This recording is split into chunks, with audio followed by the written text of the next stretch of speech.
Bogdan, do you have any case where a company, maybe other company or Deftorium, over-automated and actually lost the deal? I'm not sure about Deftorium. I hope, and I'm sure that we haven't had such cases. But over automation, yes, it's possible. When you are a big company, you invested a lot in the marketing, in automation of the processes to have more control, to free resources, uh, and you think that your processes are 100% pure and solid and efficient.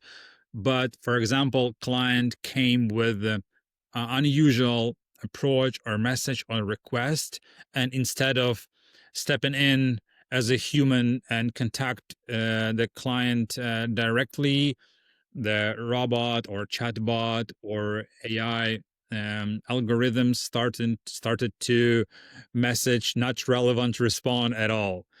And this response wasn't monitored, wasn't under our control. Again, to step in and say, "Oh, sorry, this was our bot. Like, let's schedule the meeting. Let's talk." So over automation happens when you can put too much attention on automation everything, and sometimes there are no checkpoints when you can see the your pros and cons, advantages, disadvantages, to have some manual control, at least at the beginning, and to being able to go through the funnel of the leads, let's say, to see directly from the messages all the responders written correct way, where they're customized, and when the clients, for example, schedules the meeting, is it like correct time zone, to put everything on the right page, to make sure that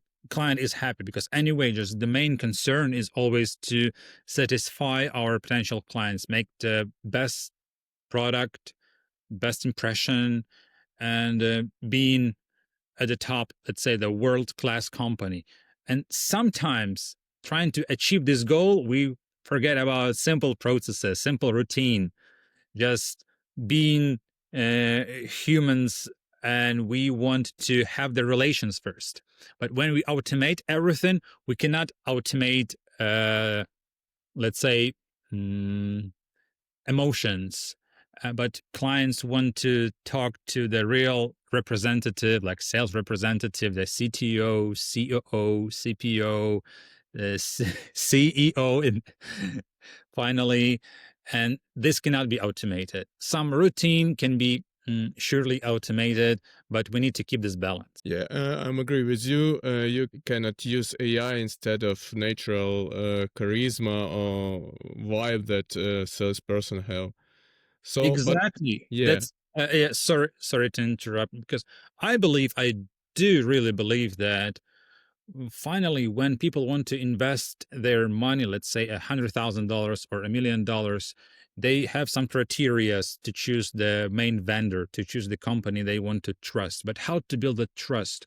Am I building the trust with some tool that I don't see even people from another side of the screen? Or I would like to talk to someone who can prove that they are professionals, that they can deliver fast, that I am within the budget and timeline. And it must be like similar vibe. We must be, let's say, on the same page in terms of even the culture. So let's imagine, like, I'm very strict about the time zone, yeah, or because I want to have like fast respond, but chatbot can respond me just no matter what time is it right now.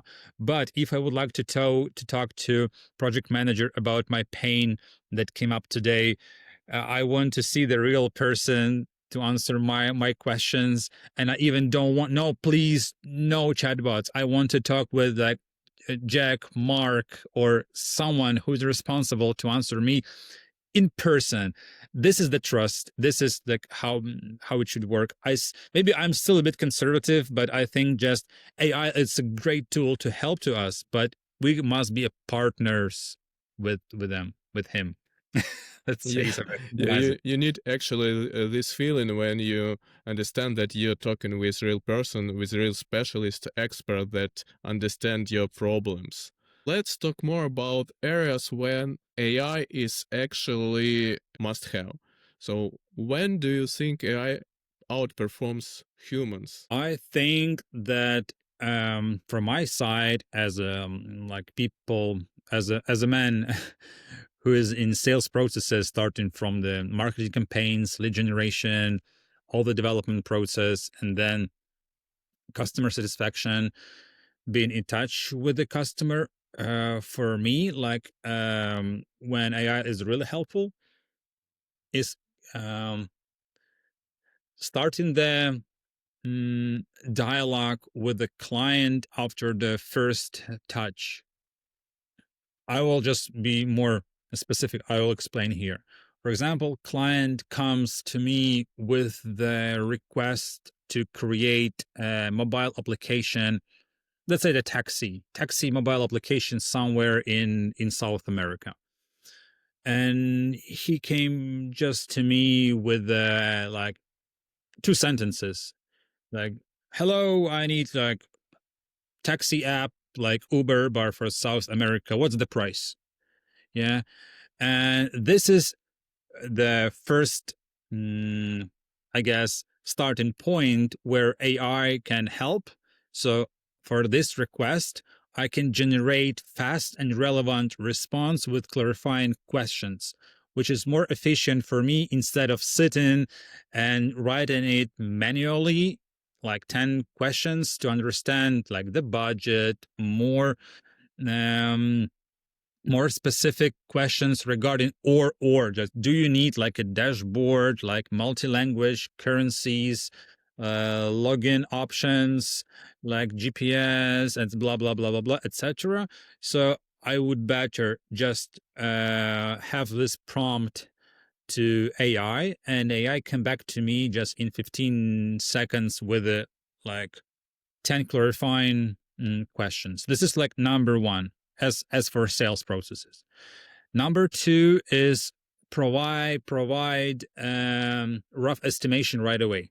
Sometimes the potential client wants to know right now, right here, as a result of the meeting. Yeah, please just give me at least the ballpark, just the price range, like from to.